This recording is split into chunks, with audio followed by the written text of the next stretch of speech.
女孩抡起巴掌，接着狠狠扇向了轮椅上的男人。面对周围吃瓜群众质疑的目光，她一时理直气壮地表示自己就是喜欢欺负残疾人，而男人就像做了什么亏心事，继而低声下气地承受了女孩的怒火。可女孩似乎并不打算就此放过他，一顿含骂量极高的输出过后，她直接将嚼了许久的口香糖丢进了男人的饮料里。看着女孩怒气冲冲地离开，轮椅上的男人再也坐不住了。周围的吃瓜群众都懵了，这是哪里来的神医？自己这是见证了一场医学奇迹啊！当然，简妮的残疾身份是装出来的，而她与女孩的渊源还要从母亲葬礼那天说起。记得那天葬礼结束后，她就来到了母亲居住的老房子。虽然她和母亲没有感情，但这所老房子却承载着许多她儿时的记忆。磁带里播放着少年时最喜欢的摇滚乐，简妮也不由自主地跟着旋律扭动了起来。就在她忘我舞动时，艾丽推门走了进来，见到坐在轮椅上的简妮，艾丽就误以为她是一个残疾人，而她激情舞动的姿态也让艾丽深感什么是身残志坚。她今天刚搬到这里，过来也是想找人帮忙搬一下沙发。作为一个见色眼开的老海王，简妮当即就准备起身帮忙。No, davvero, non si preoccupi.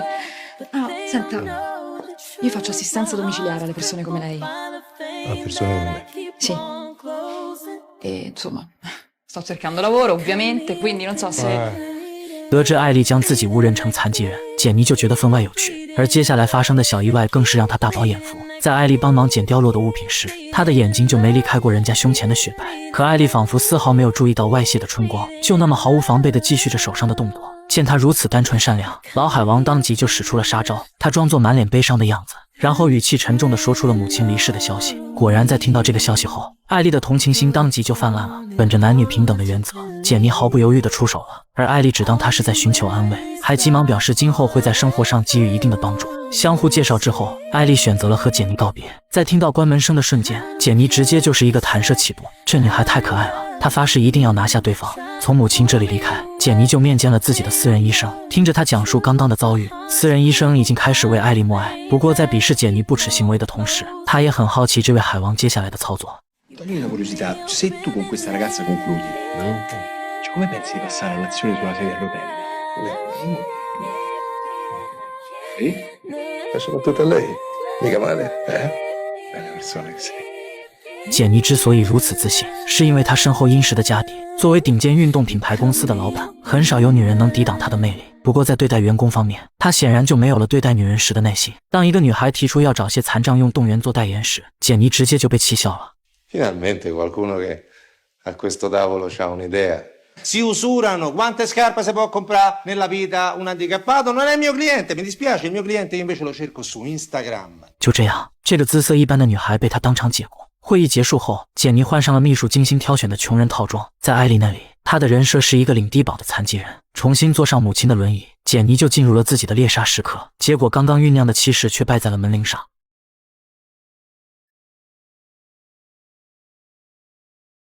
见到出现在门外的简妮，艾丽不仅没有半点嫌弃，反而表现得热情大方。简妮则还是那副没有走出悲伤的状态，打算以此来博取面前女孩的同情。不过当她提出一起喝一杯的请求时，艾丽还是犹豫了。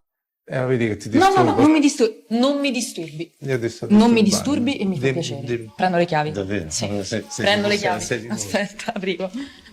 利用弱势群体的身份，简妮为自己创造了有利的进攻条件。可虽然二人相谈甚欢，艾丽也不在乎他的偷窥，但简妮却能感觉到他的刻意疏远。聊了几句家常，艾丽就委婉地选择了告辞。眼看战局即将失利，简妮便决定直接放大招。她叫住即将离开的艾丽，接着就开始显摆自己的身家。或许是简妮装穷人装得太像，所以在听说他是亿万富豪后，艾丽虽然没有表现出不屑，但笑容中却带上了一丝同情。看着简妮极力想展示自己的实力，艾丽便决定给她一次机会。C'è da fare domenica? Domenica? No. Ah. No. Ti va di venire a pranzo dai miei genitori in campagna? Già mi vuoi presentare mamma e papà, non eri quella che non so. No, dai, veramente, mi fa piacere. Mm? 艾丽的邀请让简妮喜出望外，不过想想也正常，只要她亮明身份，就没有哪个女孩能抵挡她的魅力。周末这天，简妮按约定来到了艾丽家。虽然她是驾驶着轮椅前来，但艾丽的家人却没有表露出一丝嫌弃，他们表现出的热情，甚至让简妮这个老渣男奇迹般的生出了些许愧疚。结果他刚在心里考虑要不要好好对艾丽，下一秒渣男属性就自动点满。本以为妹妹已经很漂亮了，岂料姐姐才是真正的天仙。这一瞬间，简妮心里有一个声音正在不断呐喊：我要得到她，我必须得到她。然而这种情绪只持续了1秒，就被一条轮子给无情碾碎。看着她熟练的组装轮椅，简妮就感觉自己被泼了一盆冷水。回头看看带着鼓励笑容的艾丽，他瞬间就明白了是怎么一回事。果然，在吃完午饭后，他们两个就被强行安排了一波相亲。艾拉知道家人的用心良苦，所以就算没有结果，她依旧也会把流程走完。不过在简单的相互了解后，简妮就感受到了面前女孩身上的独特魅力。残缺的身体并没有摧毁艾拉的人生，她不仅是一个小提琴家，还多次取得过残王比赛的冠军。但简妮只是一只热衷于穿梭花丛的蝴蝶，她这辈子就没想过谈婚论嫁的事情，更遑论艾拉还是一个残疾人。然而她怎么也想不到，面前的女孩将彻底改变她的一生。回去之后，简妮便和朋友讲述了自己这段奇遇。在他们心中，简妮就是当代的情圣，好不容易见她吃瘪，朋友们自然也要调侃一番。这句话仿佛燃烧的烈火，瞬间点燃了简妮所有斗志。艾拉对她来说确实足够新颖，而且她很乐意享受朋友们的恭维。就这样，一场充满恶趣味的赌约就此展开。回到自己的豪宅，简妮就向艾拉发去了约会的留言。可让她没想到的是，第二天艾拉竟主动来到了她的公司。情急之下，简妮直接蹦到了自己的办公桌上。好在艾拉并没有看出端倪，因为在附近有一场比赛，所以他就顺路过来打个招呼。如今既证实了简妮的身份，还能顺带邀请她去看自己的比赛。简妮本就要攻略艾拉，所以她很痛快地答应了下来。可来到赛场后，她的心境突然就发生了变化。赛场上英姿飒爽的艾拉，宛如一朵风雨中坚强绽放的玫瑰。她的坚韧，她的乐观，还有她对生活的热爱，都在潜移默化地影响着简妮。当艾拉赢得比赛胜利后，她脸上也绽放了从未有过的真诚笑容。之后，简妮以庆祝胜利为借口，提出了一起喝一杯的请求。艾拉爽快地答应，但她希望带上朋友一起。而当简妮看到艾拉的朋友时，她整个人瞬间就都不好了。艾拉的这些朋友全是身残志坚的典范，他们对生活的态度充满了正能量。看简妮满脸郁闷的模样，他们纷纷化身正能量传播使者。一顿饭吃下来，简妮差点没被鸡汤给灌死。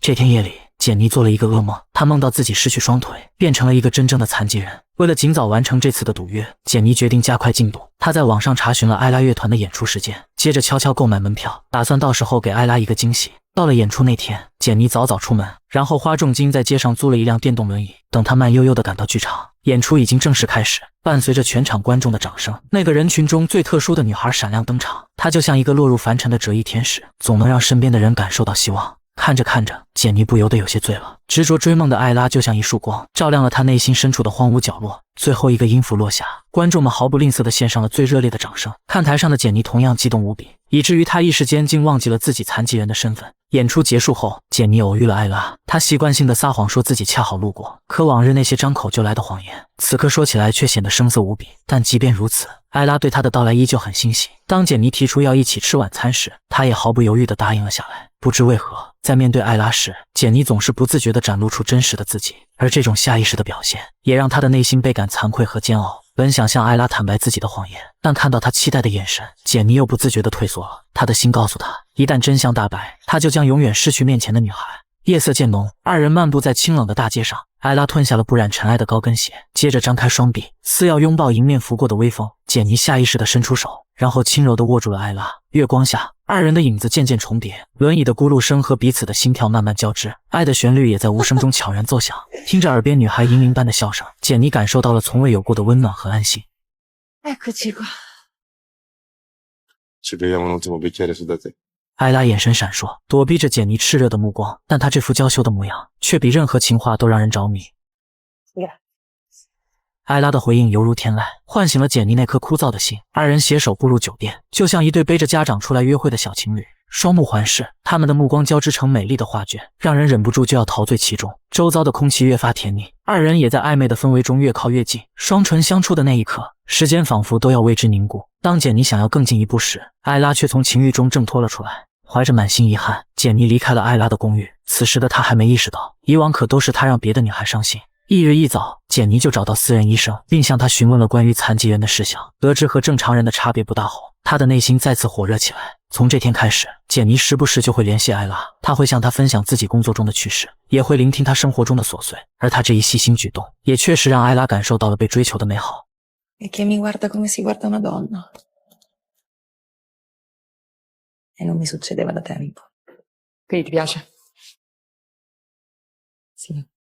经过几天的拉扯，艾拉终于再次答应了简妮的约会请求。见到盛装打扮的艾拉，简妮甚至有了些许小紧张。为了这次的相见，她可是用心筹备了很久的。而看着她紧张到不断撞车的模样，艾拉心里也是一阵甜蜜。酒杯轻触，温馨的晚餐正式开始，他们畅聊着彼此的往事，分享着对未来的畅想。艾拉讲述了自己的遭遇，以及她是如何变成了如今的状态。为了匹配二人的身份，简妮也只得编造了一个自己出意外的故事。等气氛酝酿的差不多时，她突然从桌子下面抽出了一根海绵棒子，在艾拉疑惑的目光中，简妮神秘的伸手示意了一下，果然，艾拉的座位下也藏着一个海绵棒。待她将海绵棒夹好，简妮便按下了手中的遥控，耳边传来轻柔的水波声，整个地板也开始缓慢下沉。不多时，水流就溢满了整个大厅。本以为烛光晚餐已是约会的天花板，如今看来简妮的操作简直站到了大气层。在艾拉看来，简妮如此用心就是为了让她体验重新站起来的感觉。感动之余，她尘封已久的心也慢慢化成了水，水波荡漾间，两颗心也彻底融在了一起。却一次，艾拉没有再拒绝。等一切尘埃落定，简妮悄悄摸出了手机，趁着艾拉熟睡，她偷偷拍下了二人的合照。很快，这张照片就出现在了他的一群狐朋狗友手中。在坐视情圣外号的同时，简妮也在享受朋友们的恭维。作为一个海王，他最喜欢的就是这种征服的快感。之后的几天，简妮再也没有联系艾拉。身为一个花丛老手，他深谙片叶不沾身的道理。然而在与新交往的女孩相处时，他却总是不由自主地想起艾拉。一想起自己编织的谎言，简妮的内心就充满了愧疚。她就像一颗随时会爆炸的定时炸弹，时时刻刻都在折磨着她的神经。经过几日的纠结，简妮还是没忍住联系了艾拉。她想坦白之前的一切，也想借此机会再见艾拉一面。然而真到了见面的时刻，她却怎么都张不开口。当艾拉专注地演奏小提琴时，简妮仿佛看到了她灵魂深处的光芒，那光芒如此耀眼，她也为此深深着迷。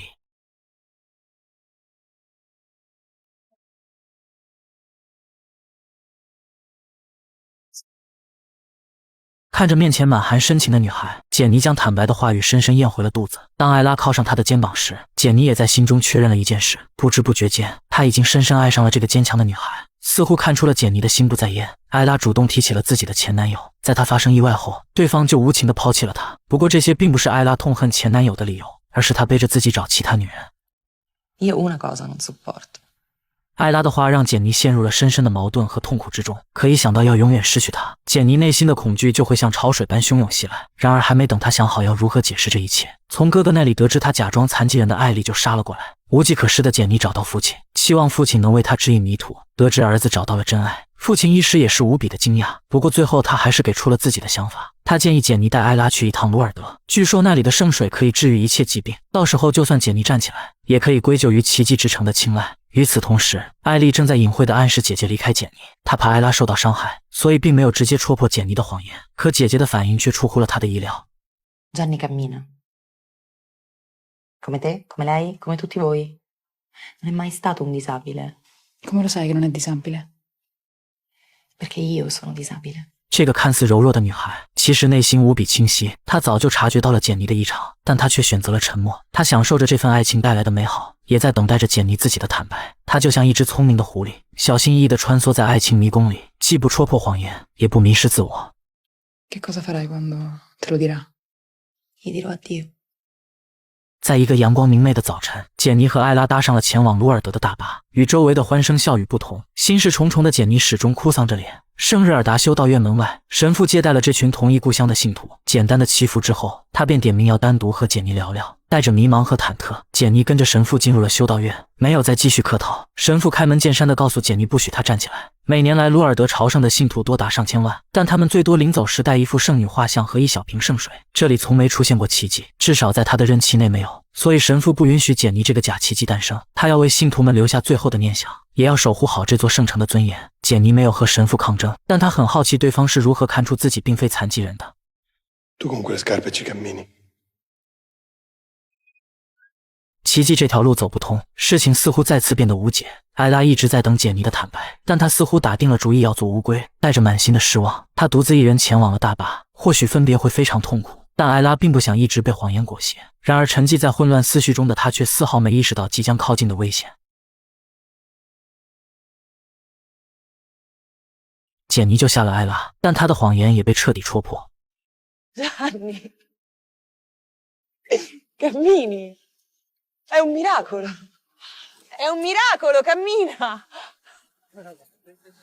直到此刻，艾拉依旧在为简妮圆谎，可说着说着，泪水就不受控制地溢出了眼眶。望着艾拉离去的背影，简妮感觉自己仿佛失去了整个世界，自责和悔恨汹涌袭来。她终于意识到，自己对艾拉的情感已经超越了一切。鲁尔德一别之后，他们之间就默契地断掉了联系。但一切似乎都回不到从前了。简妮整日沉寂在颓然中，全然没有了曾经的激情，就连在她最热爱的工作方面，如今同样是提不起一点兴致。直到秘书提出离职申请，简妮才猛然意识到自己要做些什么。那个曾经被她开除的女孩重新被聘请了回来，而且她当初的提议也得到了采纳。在爱上艾拉的那一刻，简妮就放下了自己的虚荣和自私，所以她将彻底蜕变的起点放在了自家的品牌形象上，将办公室留给手下的精英。简妮驱车来到了艾拉家里，家里只有奶奶一人，但她还是一丝不苟地坦白了一切，似乎看出了简妮的真诚。奶奶便说出了艾拉即将演出的地点。不过这个火爆老人并没有忘记为孙女保驾护航。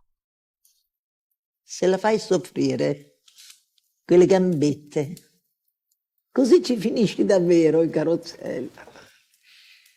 跑车的性能被简妮发挥到了极致，在奶奶的指引下，她也成功拦下了艾拉演出团的大巴。见到简妮的瞬间，艾拉就开始拼命抑制委屈的泪水。听着简妮道歉的话语，她也很想就这么原谅她。可如今他们的身份已经产生了错位，这份感情又能维持多久呢？自己只是一个普通的残疾女孩，而简妮不仅拥有健全的身体，还是一个坐拥亿万身家的富豪。虽然艾拉从未轻视过自己，但骨子里的自卑还是让她不敢去赌那一丝可能。最终，她还是无情拒绝了简妮的挽回，没有继续打扰。简妮带着痛苦失落离去。记得上次如此心痛时，还是7岁那年母亲离开时的感受。之后的日子里，简妮彻底陷入了自责的漩涡。她用近乎残忍的方式惩罚自己，企图用身体的痛苦掩盖内心的悲伤。可即便将自己累到瘫软在地，那种心碎的感觉依旧挥之不去。然而一个熟悉身影的出现，却在瞬间扫除了她所有的阴霾。